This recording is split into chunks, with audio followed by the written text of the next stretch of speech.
네, 통합진보당의 정당 해산 심판이 청구된 데 대해 통진당 측은 헌법을 정면으로 위반한 폭거라며 거세게 반발하고 있습니다.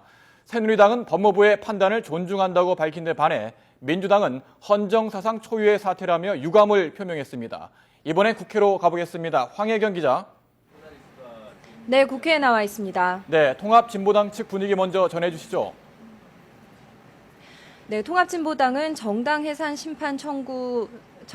심판이 청구되면서 해산이 가시화되자 강하게 반발하고 있습니다. 정당 해산 심판 청구가 헌법을 정면으로 위반하고 민주주의를 파괴하는 시도라는 입장입니다. 홍성규 대변인은 이번 사태야말로 반민주주의 폭거라며 우리 헌법을 전면 부정하는 행태라고 주장했습니다.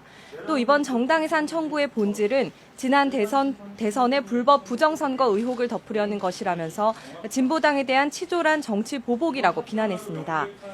통진당은 오늘 오전 긴급 대책회의를 연 데 이어 오후에는 시청 광장에서 대국민 성명 기자회견과 정당 연설회를 잇따라 여는 등 총력 대응을 펼치고 있습니다. 앞서 긴급 대책회의에서 이정희 대표는 헌정사상 유례없는 정당 해산이란 법조문을 들고 나와 당을 제거하려는 건 우리나라 민주주의 발전의 역사를 유신시대로 되돌리려는 것이라고 강력 반발했는데요. 잠시 들어보시겠습니다. 정통성 없는 정권, 부정으로 잡은 권력에 대한 국민의 비난을 잠재우기 위한 것임을 우리 국민들이 모를 리 없습니다. 이것은 진보당에 대한 탄압에 머무르는 것이 아닙니다. 민주주의에 대한 파괴 행위입니다. 네, 새누리당과 민주당 입장은 어떻습니까? 네, 정당 해산 심판이 청구된 데 대해 새누리당은 질서를 지키기 위한 불가피한 선택으로 보고 정부의 판단을 존중한다고 밝혔습니다. 유일호 대변인은 오전 브리핑에서 법무부가 지난 2달 동안 정당 해산 청구를 위한 전담팀을 구성해 종합적인 검토를 한 것으로 안다며 이같이 말했습니다. 또 헌법재판소가 사리에 맞는 신중한 판단을 해줄 것으로 기대한다고 덧붙였습니다. 헌법재판소는 정당 해산 청구안이 접수되면 헌법과 원칙에 따라 청구안을 면밀히 검토하고 신속한 결론을 내려서 더 이상의 혼란을 막고 대한민국의 헌법적 가치와 법 질서를 지켜주길 당부합니다.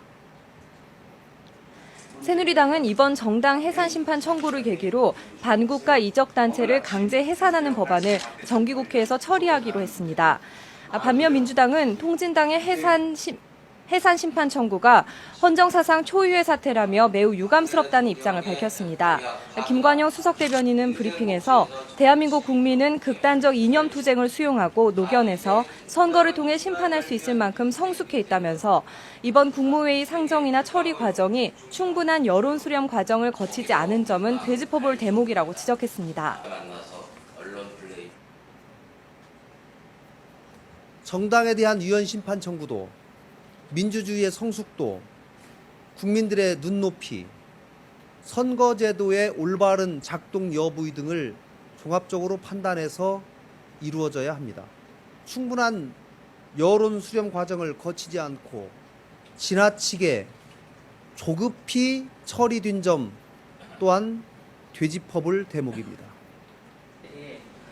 정의당 이정미 대변인도 국가와 정부가 나서서 특정 정당의 해산 여부를 판단하는 건 대한민국 민주주의를 발전시켜온 국민들의 권리를 침해하는 일이기도 하다면서 우려와 유감을 표명했습니다. 지금까지 국회에서 YTN 황혜경입니다.